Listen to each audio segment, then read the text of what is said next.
Bapak ada keluhan apa? Jadi akhir-akhir ini tuh rasanya jempol sama pergelangan kaki saya tuh kayak ditusuk-tusuk gitu dok. Jadi sakit banget dok. Sebelumnya, kalau boleh tahu Bapak akhir-akhir ini sering mengonsumsi makanan apa? Soalnya, setelah saya lihat riwayat penyakit Bapak sebelumnya, Bapak mengidap penyakit gout arthritis. Nah jadi akhir-akhir ini tuh dok saya suka makan jeroan. Apalagi kalau telinga saya mendengar kata jeroan itu dok, perut saya langsung pengen rasa makan jeroan dok. Ya jeroan itu yang saya makan itu jeroan sapi dok, mulai dari ususnya, kadinya, apalagi paru-parunya, paling enak. Oh, setelah saya diagnosis lebih lanjut, ternyata Bapak terkena penyakit gagal ginjal. Untuk resepnya saya kasih ini ya Pak. Terima kasih dok. Ya, Few moments later. silakan duduk Pak. Pak David, ada keluhan apa lagi? Bukannya kemarin udah konsultasi ke sini ya? Jadi dok saya kembali ke sini tuh ya mau konsultasi lagi dok. Ini akhir-akhir ini tuh ya badan itu rasanya lemah banget. Terus suka kram. Terus nafsu makan saya tuh kayak berkurang gitu dok. Jadi saya nggak bisa nikmatin jeroan lagi. Terus yang paling parah itu ya dok ya, ini pergelangan kaki yang waktu itu nyeri. Sekarang itu bengkak dok. Aduh sakitnya. Oh, itu sebenarnya penyebabnya adalah Bapak terlalu mengonsumsi berlebih obatnya. Dan itu akan menyebabkan gangguan termodinamik dan mengganggu salah satu organnya Pak. Oh gitu ya dok. Iya Pak, semoga cepat sembuh ya. Iya terima kasih dok. Iya, terima kasih Pak.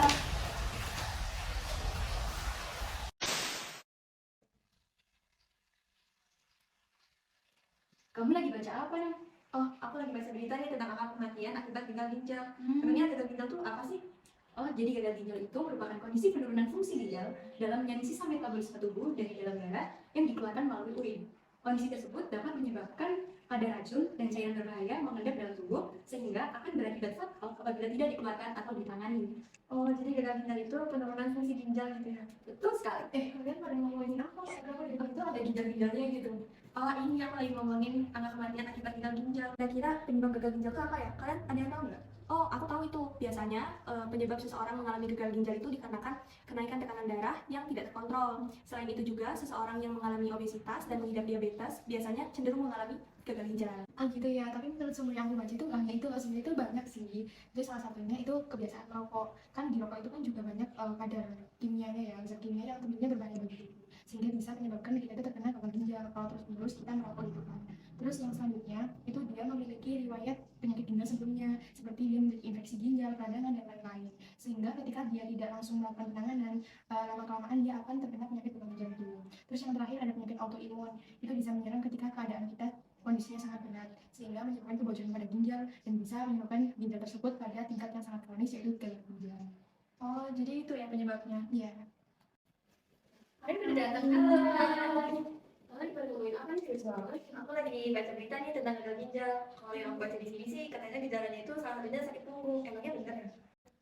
Oh, kalau setahu aku sih bukan nyeri punggung aja. Selain nyeri punggung, gejalanya itu juga ada mual, terus ada sakit perut bagian dada, terus juga setahu aku ada linglung.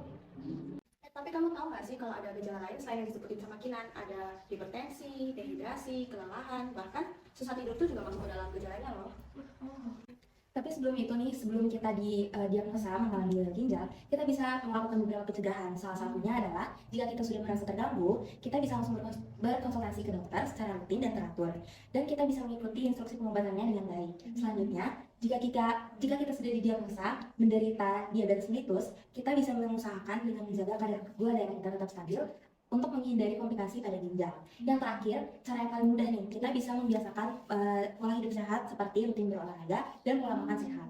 Tapi kalau misalnya udah terlanjur nih, aku kurang tahu sih pengobatan apa yang bisa dilakukan. Kira-kira apa ya? Nah, aku tahu gimana cara pengobatannya. Nah, misalkan udah kena nih, kalian harus segera konsultasi ke dokter ahli urologi dan ginjal. Yang kedua, bisa mengoptimalkan konsumsi air putih. Yang ketiga, bisa juga dengan melakukan pengobatan untuk mencegah infeksi gagal ginjal akut. Nah, yang keempat, kalian juga harus check up gula darah untuk mengetahui kadar ureum dan kreatinin yang terkandung dalam darah. Nah, misalkan udah parah nih, diharuskan melakukan cuci darah atau dialisis supaya ginjal bisa berfungsi dengan normal. Oh, jadi gitu ya teman-teman. Makasih ya, aku jadi lebih paham apa itu gagal ginjal serta pengobatan. Jaga pola hidup sehat untuk hidup yang lebih sehat.